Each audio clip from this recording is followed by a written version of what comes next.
Hello, good evening, dear viewers, supporters, friends of this platform, this program. I am always hoping and praying that you are in the best of everything. But then, if there are problems or concerns that you are facing, remember that God is bigger than our problems, and He is always there to help you solve those problems. So now, we will continue with our atong pagtuon sa ato ang lesson 5 may tungod sa kahimtangan sa tawo or the nature of humanity. So, but before that, magampo ta mga kaigsuunan, mga kaigalaan, friends of this program. Please bow your head together with me. Father in heaven, we praise you and worship you in spirit and in truth. We thank you, O Lord, for another day that you have given us, for the strength, for the energy, and for everything that we receive from you. Without you, dear God, we do not have anything, but with you in our lives, we have something, if not everything, that we need. Thank you, dear God, that you will use us tonight. Bless this program that we may able to reach, inspire people who are listening. May you bless our viewers, and if they are sick, please touch their bodies so that they will recover and have normal health. If there are financial difficulties, oh Lord, may you will fulfill your promise that you will provide their needs. If they are, Father, spiritually weak, strengthen them, encourage them, comfort them, O Lord, whenever they are sad, whenever they have lost someone special to their hearts. Thank you, O Father in heaven, for using this platform in order to cheer up and to comfort people who are watching this program. Thank you for the manifold blessings.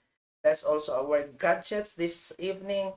May we can finish our study safe and we will succeed. Thank you for hearing us. Thank you for the empowerment of the Holy Spirit and also for the wisdom you will give to our viewers and to me as well.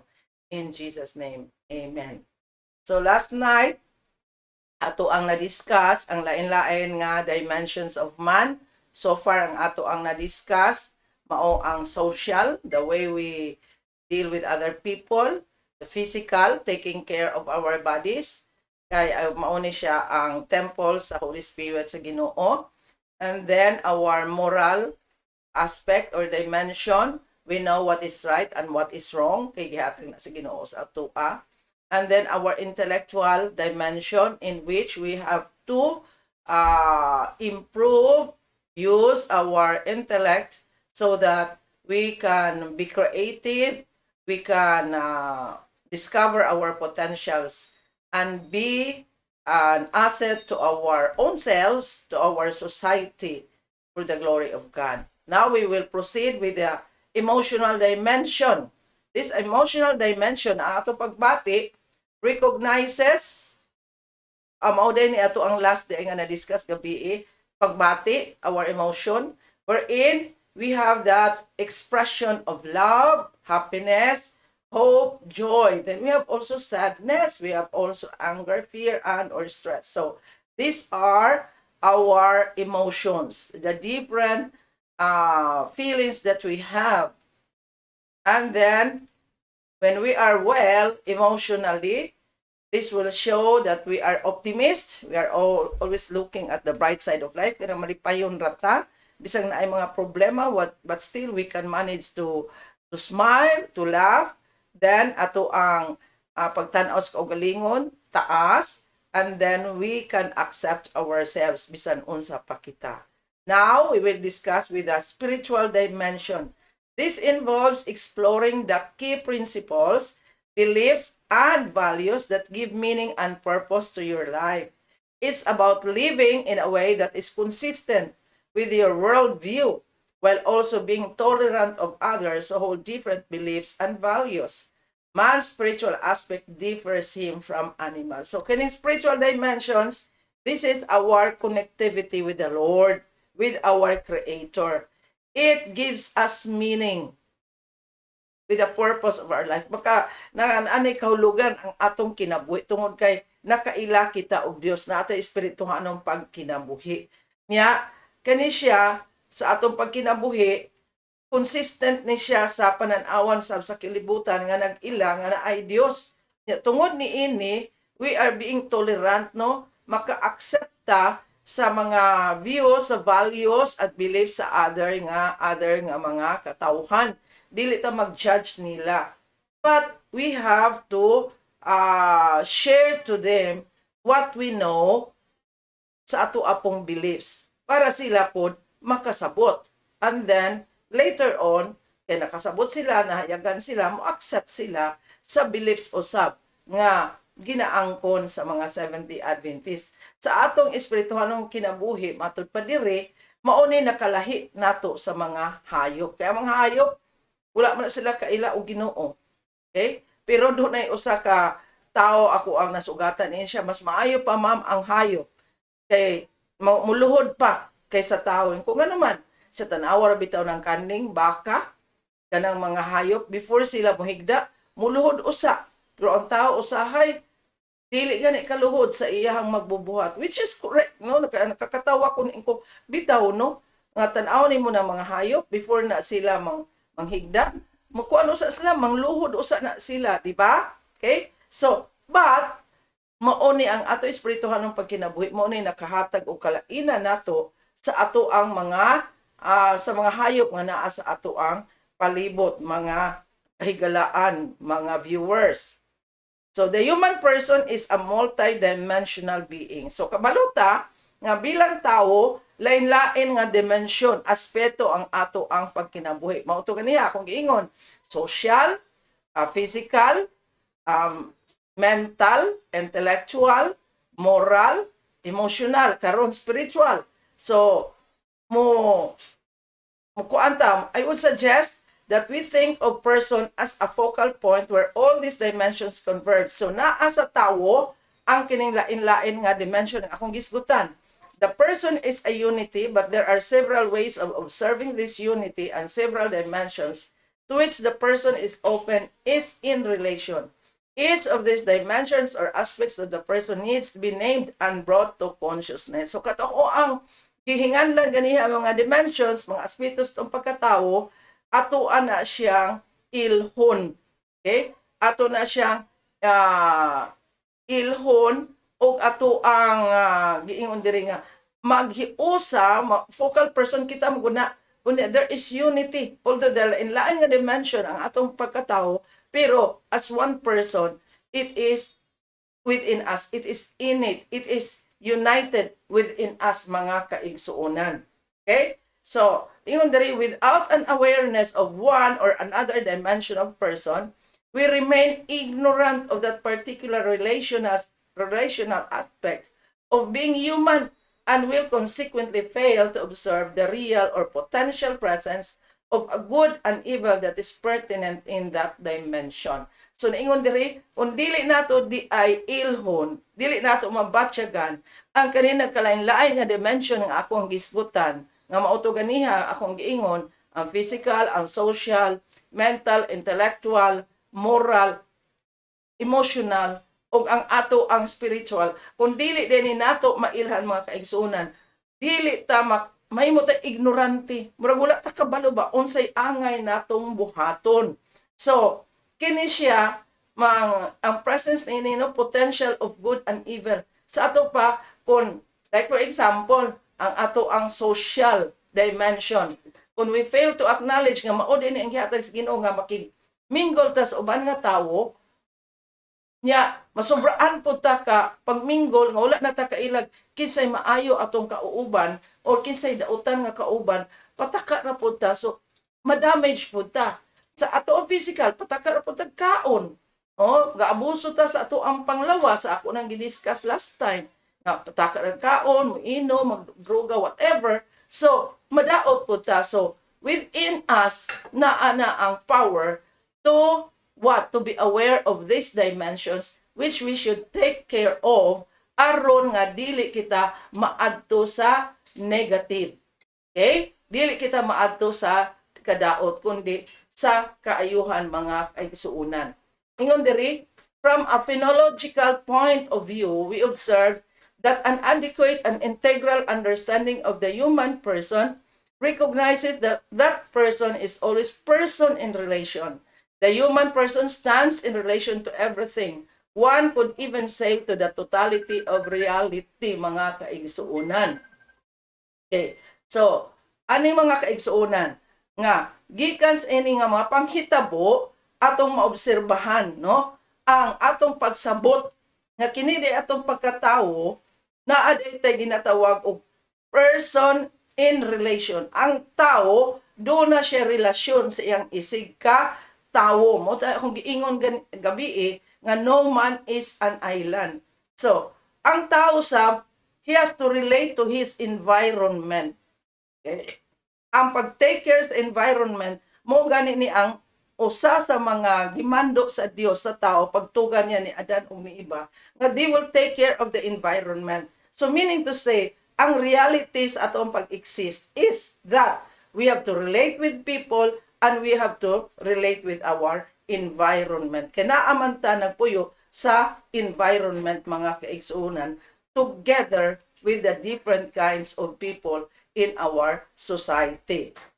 So in one sense, the observation might be said to constitute the core meaning of personhood, for it indicates the engagement of every facet of our experience. We stand in relation to reality not merely physically, but intellectually, emotionally, socially, and spiritually as well.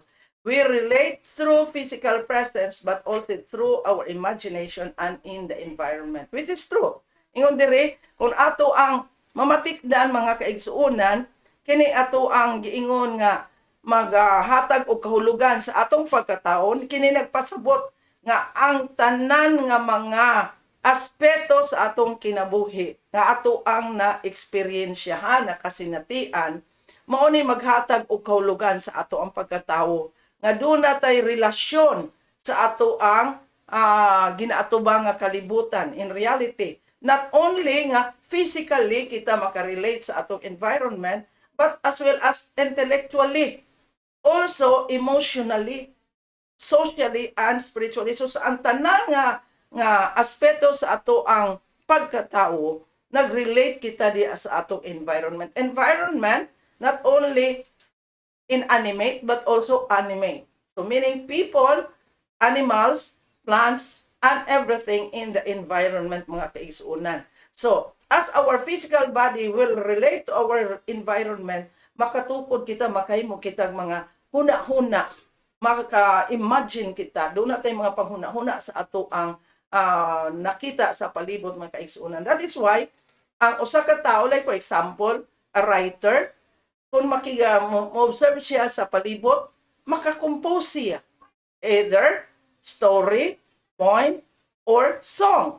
So, pag-relate niya sa environment, gigamit niya iyang physical body, ang different senses, so makahimo siya ni ana. Okay? So, what else? Kung tanaw ka sa imuhang palibot, with people, with animals, mo interact ka. So, sa tao, maayo ka mahugoy-hugoy, or makita nimo nga dili maayo siya nga ikauban, so you shun away from these people. Meaning to say, whenever there is a stimulus in the environment, kita mo react to it. Dili lang ato ang body physically, but also our emotions, our intellect, our the way we deal with people, as well as spiritually, mga kaigsuunan. So, mauni ang dimension sa tao, mintras siya na kinabuhi sa iyang environment. Man is created to be stewards of God's creation. Mauna, katong si Adan o si Eva, pagtugas Ginoo, o sa igingon si Ginoo, kamo ang magdumala sa butang, tanang butang nga akong gitukod, akong gitugad diri sa kalibutan. So, they have the dominion, they have the power, they have the authority to take care, to nurture, to dress, to keep the created things in this world. Muna gihatag sa Ginoo. So, stewards sa ato pa, tinugyanan sila sa tanan nga butang, even sa unang panahon, even until now. It was as God's representative that man was placed over the lower created orders. So we are not the victims of circumstances dominated by environment forces. Rather, God has commissioned us to make a positive contribution by shaping the environment, using each situation in which we are placed as an opportunity to accomplish God's will. So diri mga kaigsuunan sa ato ang pagkatinugyanan sa Dios sa tanang butang niyang gituga, kani siya nagpakita nga kita di ay mo'y representante niya diri sa kalibutan sa mga lower nato og status like the animals, like the plants that we see around. So kita may higher, mao man na kita bitaw giingon nga masterpiece niya, nga obra maestra ta sa Dios. So gibutang ta diya para mag-manage ining tanan.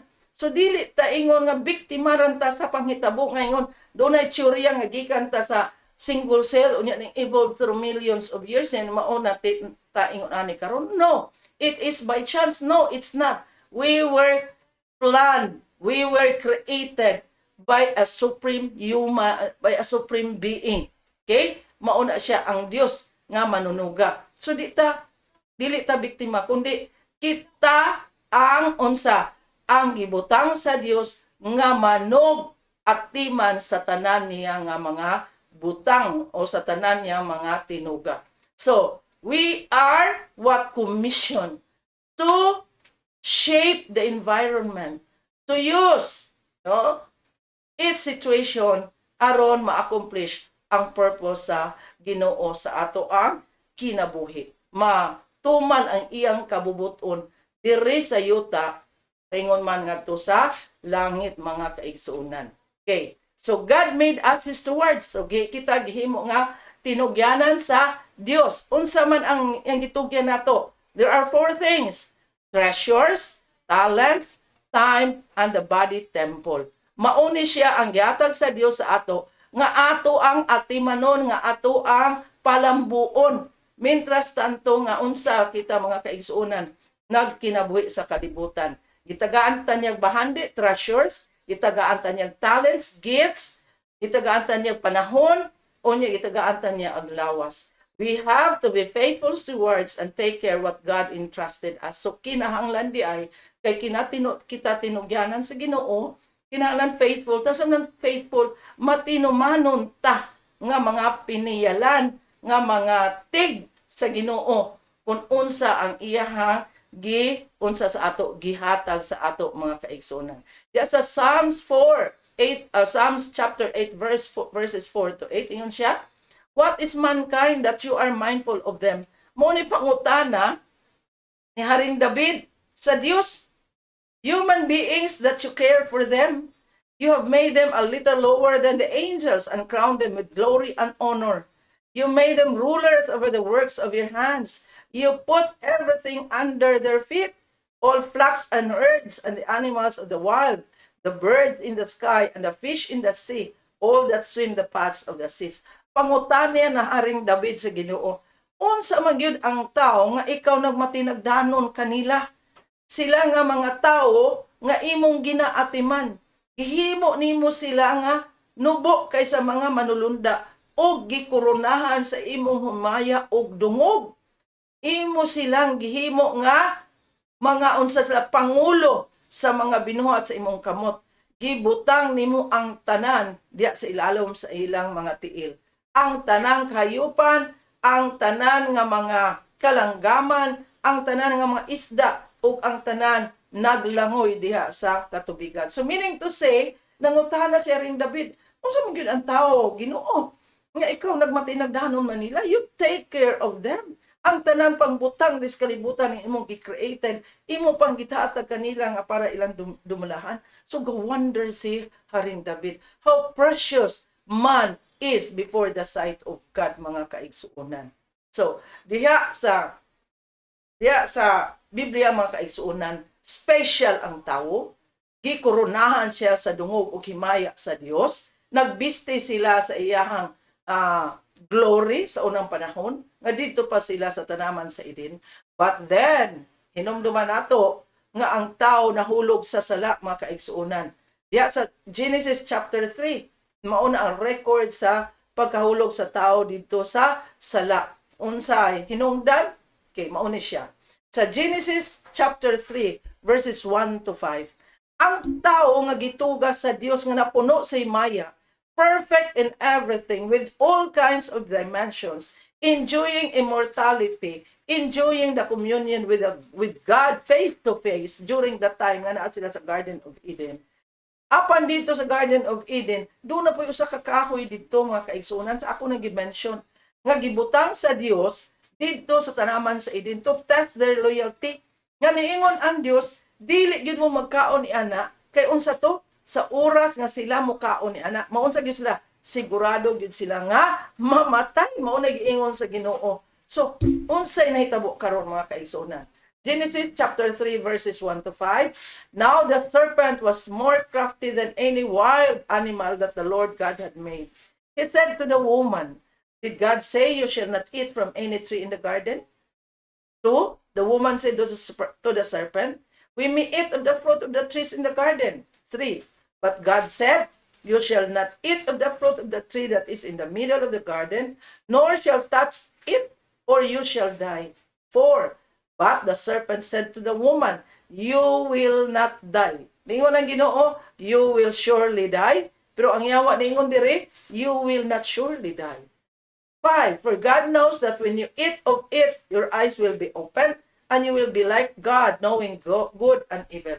Mga dear viewers, asa man kakakitag bitin nga musulti, diri nato makita nga ang yawa may gamit sa bitin, sa serpent, as medium sa iyang tinutuyo para ang tao iyahang malingla, iyang madeceive mga kaigsunan. Kay sa tanang binuhat nga mga hayop sa Dios, ang iyon ang record nga sa tanan niya nga mga hayop nga gituga ang bitin mo'y malalangon, meaning deceptive, manog ilad, no? Crafty kay sa tanan nga mga wild, mabangis nga mga hayop gihimo sa Dios. Unya gigamit siya sa yawa, ning sulod dito ang yawa sa iyaha, gigamit siya as medium or channel para iyahang ilaron ang tao. Niingon diri niingon ba ang Dios nga dili mo pakaunon ani mga bunga sa kahoy diri sa garden? Pero ang babae niingon dito sa bitin, ni-entertain man pud ang babae. Niingon siya, ingon ang babae sa bitin, kami makakaon sa tanan mga prutas diri sa garden, pero niingon siya nga dili mo kaon ni anang prutas sa kahoy nga naa sa taliwala sa garden. Kaysa panahon nga mohikap kami niini or mukaon kami niini, mamatay gyud kami. Pero unsa ingon sa yawa, dili mo mamatay. So hamak mo na ningon ang Dios, mamatay gyud mo sigurado, gibutangan na sa yawa og not. So dili mo mamatay. So ang kay ngano unsa ingon sa bitin, unsay argument sa bitin? Kaysa panahon nga mukaon mo niini, niining prutas dire sa taliwala, ang unsa ang inyong mga mata mabuksan mga kaigsuonan, ingon siya, mabuksan og mapariha kamo sa Dios, makaila kamo sa maayo og sa dautan. Mao na giingon sa yawa. Siya nga, uy, dili mukaon mo ani, di gid mo mamatay. Kay kung mukaon mo ani, nakabalo man gud ang Ginoo nga mukaon mo mapariha mo niya nga mahimo mo makailas maayong dautan. Grabe ang yawa mga kaigsuonan. Perting grabe ha. No? Mingon ang Dios, ayaw mo pagkaon ini, pero niingon ang yawa, kaon mo. Gibaliktad ba? So, niingon ang yawa, niingon ang Ginoo, ayaw mo kaon, ang opposite sa yawa, unsa man? Kaon mo. Nya moingon gani ang Ginoo nga, eat this, mingon ang yawa, oh no, it's not. No? So, muna mga kaigsuonan ang katraidor, mauna ka malalangon ang yawa. Simple ra kaayo. So, the immortality bestowed on Adam and Eve when they were created as a conditional kind of immortality. So, kadto di ay ang himaya sa Ginoo nga gisulod ni Adan ug ni Eva in the beginning, nga naghatag kanilang immortality. That immortality was conditional. It depended on their obedience and loyalty to the Lord, mga kaigsuunan. If they have not disobeyed their Maker on His command not to eat the fruit of the tree of knowledge of good and evil, they would have to live forever, because in the garden there was a tree of life, which would sustain them, and God the source of life. Mga kaigsuunan, si Adan o si Eva created sa Ginoo nga perfect in everything, and they were bestowed with immortality. But that immortality, kato ilahang live forever unta, was conditional. Kay ngano sa panahon nga magapadayon sila pag-obey sa Ginoo, mamati siyang mga pulong, magpadayon silang kinabuhi hangtod sa kahangturan. So that tree of the knowledge of good and evil gibutang sa akong nag-ingon as a test of loyalty kung unsa sila ka matinud-anon sa pagsulod sa Ginoo. Kay ngano dito sa Garden of Eden naamo po dito tree of life nga mautoy maghatag kanila, maga-sustain sa ilaha nga magkinabuhi sila tabang sa Ginoo ang mao ang source of life nila, mga kaigsunan. God could have prevented sin by creating a universe of robots that would do only what they were programmed to do. But God's love demanded that He create beings who could respond freely to His love, and such love is possible only from beings who have the power of love. Mga kaigsuunan, ang Dios unta makapugong gyud siyang ang tao dili mahulog sa sala. Kung naghimo pa siya robot nga wala niya gitagaan og unsa gayto freedom of choice, nga wala sila tagai og unsa intellect para makabalo sila unsa ilang buhaton. Pero wala gihatagan sila og freedom of choice, gitagaan sila intellect tanan nga dimensions para makarelate sila sa ilang environment. Mauto mga kaigsuunan, because of the freedom of choice gihatag sa Ginoo nila, gipili nila nga pamatian nila ang bunghog sa yawa kaysa mamati sila forever sa sulti sa Dios, mga kaigsuunan. Mauna diha napakyas gyud si Adan og si Eva, kay gusto sa Dios nga siya Dios man sa gugma, iya pong gituga ang tao nga mo respond, nga gawas nun, nga motubag sa iyahang paghigugma. Nga kanang paghigugma nga walay paglubad. Kanang gitawag og power of love to their creator, mga kaigsuunan. So, wala niya gihimo nga robot si Adan o si Eva, kundi tagaan sila og kagawasan. And sorry nga nahitabo ang ilang kagawasan nga gihatag sa Dios, ilahang gipili ang pagsunod sa bunghog sa yawa. Sa diri sa Romans, mga kaigsuunan, dira nga text, no? Ingon dira, when sa Romans 5:12 to 15, ingon dira, when Adam sinned, sin entered the world. So sa dihang nahulog sa sala si Adan, ang sala misulod sa kalibutan. Adam's sin brought death. So death spread to everyone for every sin. So kiningon man ang Dios nga sa panahon nga makaon mo ana, mamatay gyud mo. But actually, si Adan o si Eva, wa pa sila dayon namatay ni atong panahona. Kay Adam died at the age of 930 years, nakarekod sa Biblia. Wala ang kay Eva, kay ang babae sa una, wala man gunang kwinta. Ang mga lalaki ra. So 930. Pero sa timetable sa Ginoo, ang one day sa Ginoo is 1,000 years. So, ang iyang edad is 930, wala kaabot si Adan og 24 hours sa counting nga gihatag sa Ginoo nga iyang one day para nato is 1,000 years, mga kaigsunan. Yes, people sinned even before the law was given. So ang tao nahulog sa sala, so wala pa gani gihatag ang unsa kasukuan. But it was not counted as sin because there was not yet any law to break. Still, everyone died from the time of Adam to the time of Moses, even those who did not disobey an explicit commandment of God as Adam did. Now Adam is a symbol, a representation of Christ who was yet to come. But there is a great difference between Adam's sin and God's gracious gift.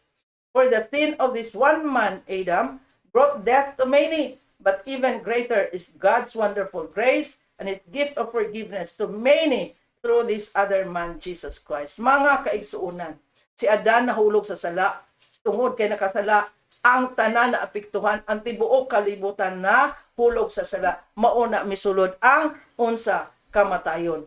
Pero ingon diri wala pa ni siya isipang nga sala, tungod kay wala pa ibalaod nga ilahang giguba or gilapas, but still apan sila namatay. Gikan kay Adan ngadto kay Moses. Bisan pa katong wala pa, no? Wala pa masupak direkta sa balaod sa Dios. Minito say bisan pa katong mga tao ba nga wala pa maka direkta nga nakalapas sa sugo sa Dios sama ni Adan. Pero kani si Adan mo siya simbolo, representation usab ni siya ni Kristo nga manog-abot mga kaigunan. Kay dunay kalainan nga dako sa taliwala ni Adan nga nakasala og ang gasa sa Dios. Kay tungod sa sala ni ining usa ka tawo nga si Adan, ang kamatayon miabot sa tanan. Okay? Apan mas dako ang makatilingala nga grasya sa Dios nga gihatag niyang gasa sa tawo tungod sa kapasayloan nga miabot pinaagi niining usa ka tawo nga mao si Ginoong Hesus. Mao ni ang giingon ni Apostol Pablo, tungod ni Adan kasala tanan, namatay ang tanan. Gikan pa didto niya ni Adan hantod sa kapanahonan nato karon. Apan kaning Adan nga unang nahitabo nga nagsimbolo usab ni Kristo nga namatay siya, dunay another Adam nga nagdala og kinabuhi sa kalibutan. The first Adam failed, but the second Adam, who is Jesus Christ, mao ang naghatag og makatilingala nga gasa sa tanang mga katawhan sa tibuok kalibutan. Kung kinsa ang motuo kay Jesus Christ, bisan patuod siya mamatay, apan makaangkon siya kinabuhing dayon unya damlag. So, we will continue our study next week. May tungod ni ining mga butang, may tungod sa atong kahimtangan bilang human beings, mga kaigsuunan. So, ato ang hinumduman, we have to trust the words of God rather than the words of the devil. When we listen to the devil and do contrary to the words of God, we separate ourselves from our Maker and commit sin, mga kaigsuunan. So, hinaot sa ato pagtuon karon, atong palabihon nga pamation nato ang pulong sa Dios kaysa pulong sa yawa, kay ang pulong sa Dios, mga kaigsuunan, nga ato ang sundon, ato ikinabuhi, maghatag natong kaayuhan. Apan kung mo mati kina sa bungog sa yawa, mo separar, mapalayo kita sa Dios, tungod kay makasala man ta, mga kaigsuunan. I hope and pray that from now on, we will choose to follow the Lord and live a life worthy for His name. Let us pray. Father God in heaven, thank you for this short time that we have studied your words. May you will bless our viewers and help them to understand, to obey your words, O Lord, and not to listen to the temptations of the devil. Father in heaven, thank you so much for loving us, that though the first Adam sinned, but Jesus Christ, who came to this world, offered us life. Father in heaven, help us to choose to use our freedom of choice to follow you always from now on and until the last breath of our lives, so that when you come, when Jesus will come, we will be among those who can meet you in the clouds of. Thank you for thy blessings. Bless our viewers, keep them safe as we sleep tonight. Thank you also for blessing this ministry. We can reach more people in order that they will come to know your love and accept Jesus Christ as their personal Savior. Thank you that you will forgive us our sins. In Jesus' name, amen.